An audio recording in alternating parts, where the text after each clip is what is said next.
It's John Bowden, Rock History Music. We're going to present to you a story which has been disputed by some people.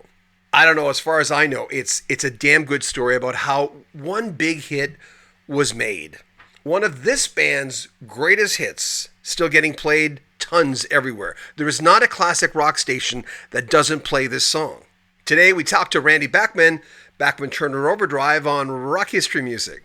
Bachman-Turner Overdrive. And yes, we said that name right. We've interviewed Randy Bachman 3 times. He also says he doesn't mind if people say Bachman. This band were one of the biggest in the 70s. And it's impressive that Randy Bachman was also in the Guess Who. Their classic lineup also included C.F. Turner, as he went back then, known as Fred Turner, Blair Thornton, and drummer Robbie Bachman. Tim Bachman was in the first incarnation of Bachman-Turner Overdrive. Some of their biggest songs, going back to 73, Blue Collar, Let It Ride, which reached number 3, same as Takin Care of Business. Those were from 74. You Ain't Seen Nothing Yet, their first number 1. Roll On Down the Highway was a number 4 hit. Hey You reached number 1. And interestingly, most Canadian kids had at least one Bachman-Turner Overdrive album in the 70s.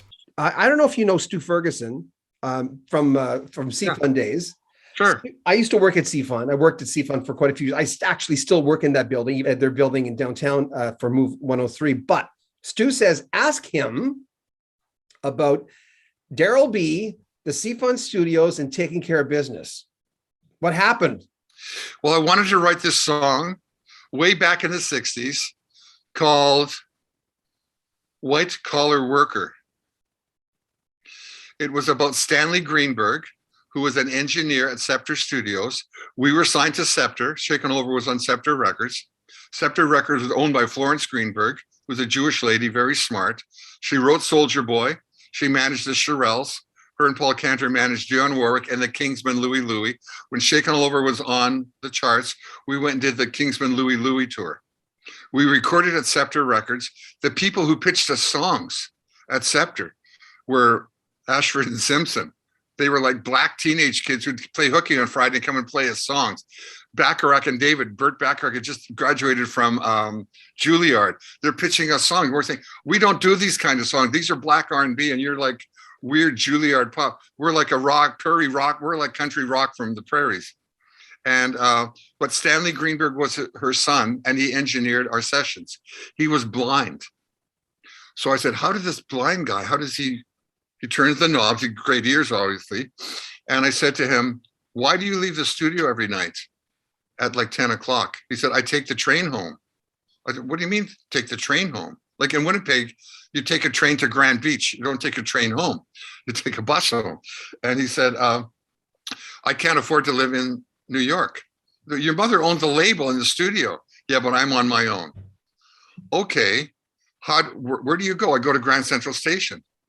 I want to come with you, because every day to work he would wear, this is in August in New York, 90, right? 90 above, 90 humidity. We're all wearing cutoffs and flip-flops. He comes in a white button-down shirt, a tweed tie, a tweed jacket with leather patches on the elbows. And I say, Stanley, it's so hot out there. Why do you dress like that? And he says, I want to dress like George Martin. He's the best producer in the world. I want to look like George Martin. I know he always wears this or a smock coat, but he always wears a tweed coat. I said, look, I want to come with you. I'm going to write a song called White Collar Worker about you, because you always wear a white button down. So I walk with him that night. He leaves at 10 o'clock at night. I say, how do you get there? How do you get to Grand Central Station from 254 West 54th Street, which is where Scepter Records was? And he says, oh, you count steps. I go, are you kidding? So he has a white cane. He said, don't try to help me. I've done this all my life. You go there, he counts, and he's tapping. He counts 256 steps. We get to a crossway and it's beep, beep. You can cross. He turns that way and he walks on, and we end up at Grand Central Station. But the streets are empty. They're just empty because it's 10:30 on a Monday night and everyone's in Madison Square Gardens or in the theaters. In a half an hour, they're all going to be getting out, but it's empty. So I get to Grand Central with him. I go, there's nothing. I was going to write a song about you, Stanley, but there's nothing here to write about. When do you come back in? He says, I take the 8:15 back into the city. And I go, ka-ching. So I go to meet him the next morning at 8:15, and all the girls are on the train, and they're doing their makeup. And then when the train lands at Grand, they run out to Moni of New York or some insurance company, and they're all trying to look pretty. If the train's on time, then you started work at 9. If the train's on time, you can get to work by 9. Now everybody starts at 10. Then you started at 9. School started at 9. Everything started at 9. And so I write this first verse, but my hook goes, white collar worker. I'm trying to copy Paperback Writer, Day in the Life of Johnny Be Good, or the paper, Sir, Madam, won't you read my book? So I play that song for the Guess Who. And for Burton, and they say, great lyrics, but you got to change your white collar worker thing. We're going to get sued by the Beatles. I mean, that is like a blatant thing, because the song went along just like it did, just like Johnny Be Good or Sir, Madam, which would have got to a hook, everything stopped. We'd white collar worker, just got to do that cascading vocal. So we come home from there. Many years later, I'm now with BTO. We're playing in North Vancouver, 5 50-minute sets a night. We're killing ourselves 6 nights a week. And I'm driving over on a Saturday night, and Daryl B's on the radio. It's Daryl B on C-Fun Radio. We're taking care of business. And I go, oh, what a song title, Taking Care of Business. That's amazing. So I write it down, because you got to write everything down or you forget it. The great dream you had last night, you'll forget it. So I write down Taking Care of Business. We get to the gig that night. It's our 6th night in a row. Fred Turner has sung 5 50-minute sets a night.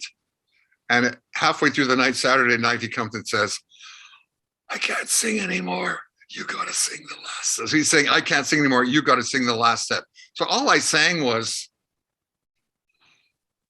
a Dave Crosby song. It's been a long time coming. I sang She Belongs to Me, Bob Dylan. I sang songs you didn't need to be a singer for. I sang Neil Young, Down by the River. Be on my side, I'll be on. It's really easy to do that. Suddenly I've got to sing. It's the last set on a Saturday night. And the club owner's going, get them up dancing, right? He's looking at the watch, and it's the last call.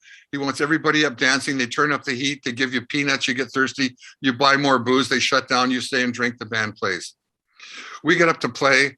All I could say is to Turner and the band, is only 3 of us, the band, me, Robbie, and Fred. So it's real easy.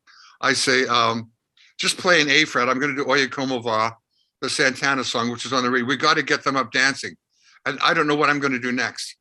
So I go, dun, dun, dun, dun. And I don't know any Spanish. My mother's Ukrainian, so I was starting to sing Oye Como Va, pierogies, Oye Como Va, halapchi. I'm singing all these. People are laughing because they know I don't know Spanish. They don't know Spanish, but they all understand pierogies and halapchi and stuff. So as that song is going on, a light comes on in my head.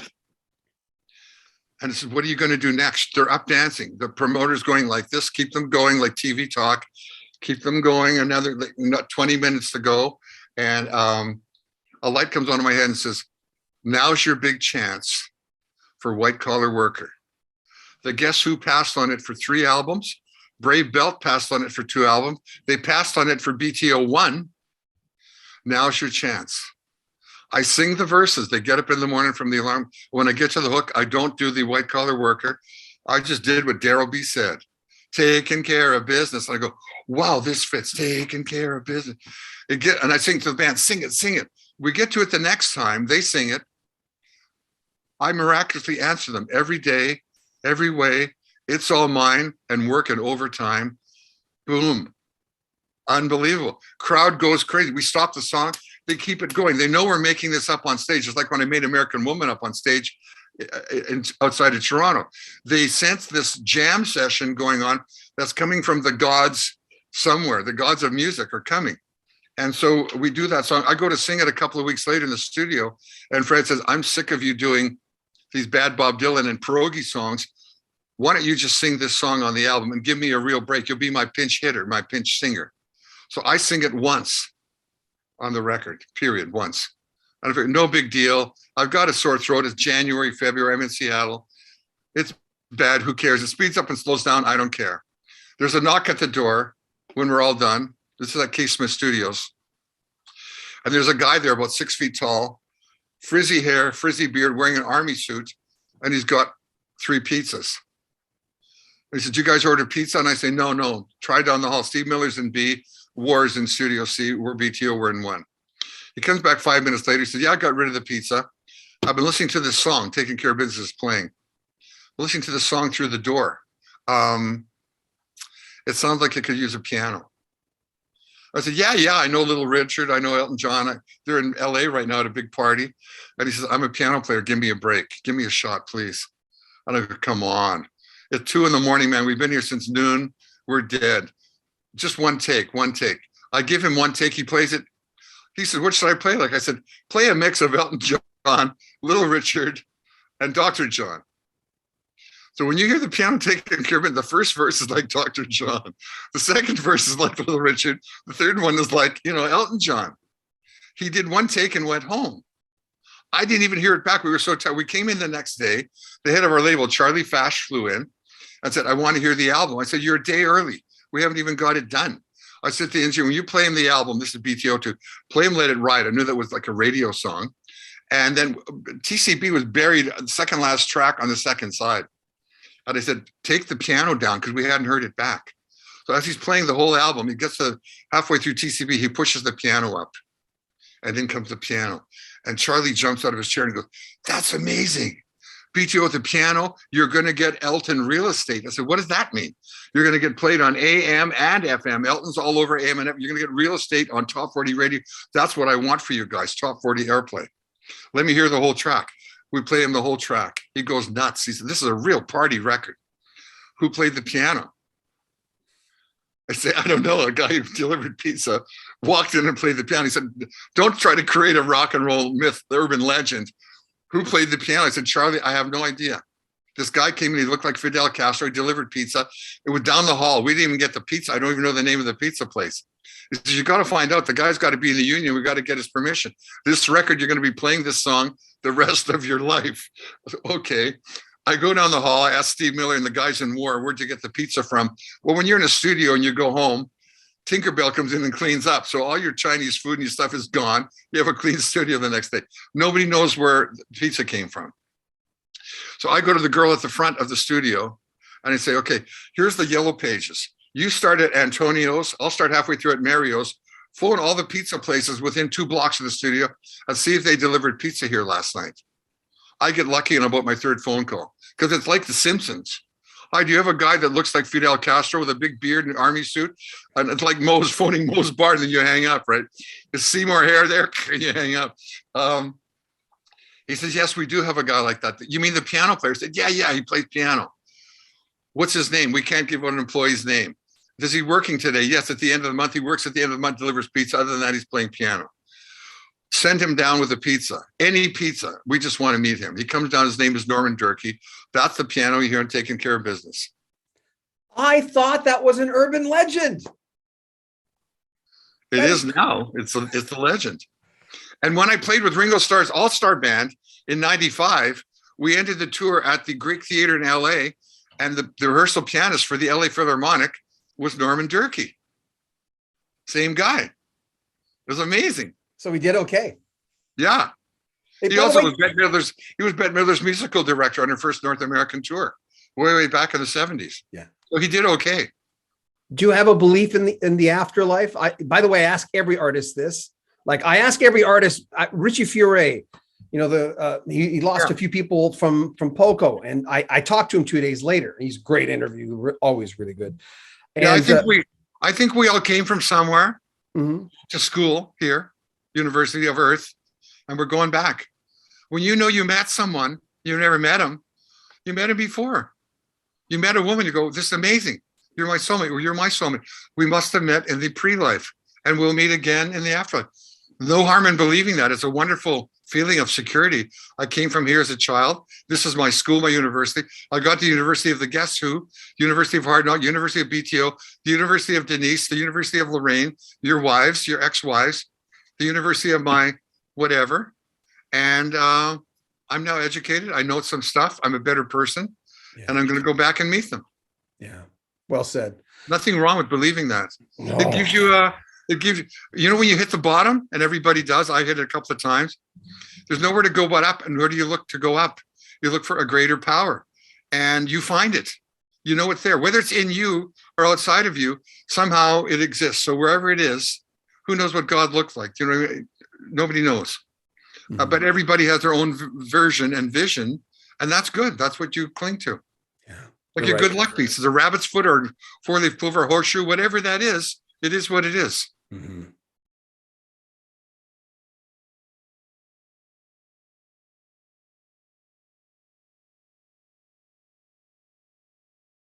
I tried to change the band because what we were doing wasn't working anymore. Music was transitionalizing then, and nobody knew where it was going. So you stay the same and die, or you take a chance and maybe hit a home run. I got to first base and got out on seconds. I think Easy Groove's on there. What's that? Easy Groove, the song? Yes. Yeah. And I was trying to do a Barry White Love Incorporated with the strings, and then I had the horn section, and My Wheels Won't Turn. I was just trying to broaden the band and still keep the rock core. Yeah. And if it would have caught on, it would have been a hero, as always is when you take it. Just like this. If this bombs, like, I'm an idiot. If this takes off, I'm a hero. It's like anything. You go to the line, put yourself on the line. Yeah. I'm kind of curious, at what point did you realize, or did you ever realize, that you were really trailblazing something? Was it the Guess Who? Was it the BTO? Well, you don't know because when you're doing it because you're so busy doing it. Yeah. It's only the people at home that read the press. On the road, you're just hit and run in different places every night, and you're trying to contend with the airplanes, the schedules, losing things, being late, doing interviews, doing your gigs, trying to stay healthy, trying to work out, trying not to eat too much junk food. Stay off nicotine, stay off caffeine, stay off sugar, and all those things that throw you out of balance. You're just so busy trying to do that and play good each night on relatively little sleep, night after night after night. People that play a concert and then go and say, the guy didn't hit the high notes, they have no idea that the guy's done 50 dates in a row. All you're trying to do is follow your dream and play guitar like Eric Clapton or Jimi Hendrix or Buck Owens, you know what I mean, whoever your idol is, or George Benson or whatever, and get by and hold on to your girlfriend or your wife because you're away a whole lot, and hold on to your family thing and make a dollar, but make a loony. You know what I mean? Mm-hmm. It's just, and you don't really realize that you're affecting people's lives. You're just struggling with your own. When it's all done and you look back and people bring you press clippings or somebody sends you a press clipping, you look at it and you go, wow, I did something. But when you're doing it, it's like running a race. You try to stop a guy in the middle of running a race, say, how do you feel? He says, are you kidding? Leave me alone here. I'm running a race. He doesn't know that three guys tripped or that he fell and got up but he's still in the lead or that he's got an ache or a pain or it's raining out or whatever. I'm in the race. I'm running. Leave me alone. I was, this is my second wife, Denise, of 22 years. Yeah. And I had been divorced for 4 years and a very lonely guy and didn't want to play and pretty was much depressed. And I was a single dad. I was Mr. Mom to 5, 6 kids and pretty much given up my career. And somebody said, would you come and play Jingle Bell Rock at the Commodore in Vancouver? And it's a charity show, and just come and jam your songs. You don't even need a band. Everyone just jams the songs out, and everyone brings food for the food bank, and all the money goes to buy toys for the kids. And I thought, yeah, okay, I'll do it. It'll make me feel good. It's Christmas time. And so I went there and did it, and I did my set, and after me was another band. And I said, who on earth is that singing? I heard Respect. And I said, is Aretha Franklin out there? And they said, no, that's the Night Train Review, and that's Denise McCann singing. And I said, let me to the stage. And I went, and I could just see the back of her wearing a nice pair of tight jeans and high boots and singing Respect. And I said, holy cow, I didn't know a white woman could sing like that. It was dead on like Aretha.